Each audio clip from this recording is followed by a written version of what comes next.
එකපාරක් කිව්වා පළාත් පාලන ආයතන ජයග්‍රහණය කෙරුවේ මේ කුඩු බෙදලා අරක්කු බෙදලා මත්ද්‍රව්‍ය බෙදලා කියලා එක්කෙනෙක් කිව්වා. එතකොට දැන් අපි මේ අසුද්ධ මිනිස්සු සමග සන්දානගත වෙන්නේ නැහැ. අපි සුද්ධ පවිත්‍රව තමයි අපේ සභාවල බලය පිහිටවන්නේ කියලා කිව්වා. ඔව්. එතකොට ස්වාධීන අය හොරු කියලා කිව්වා.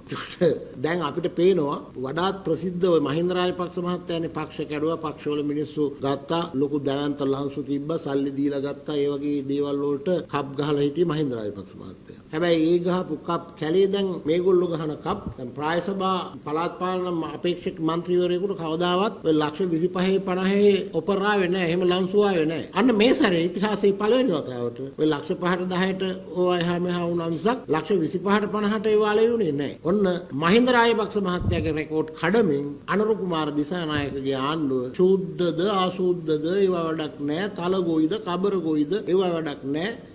කන්න ඕන වුණාම දැන් කබර ගොයිද දැන් තල ගොයි බවට පත් කරලා අන්න කන්න හදනවා. ඉතින් අපි දන්නේ නැහැ කොළඹ නගර සභාවේ අලෙවි වෙන්නේ නැති විකිනින්නේ නැති හිත හොඳ මිනිස්සු කොච්චරක් ඉතුරු වෙයිද කියලා. එහෙම ඉතුරු වෙන සුද්ධ වූ මිනිස්සුන්ගෙන් මහජන නියෝජිතයින්ගෙන් අපි කොළඹ මහනගර සභාවේ බලය පිහිටවනවා.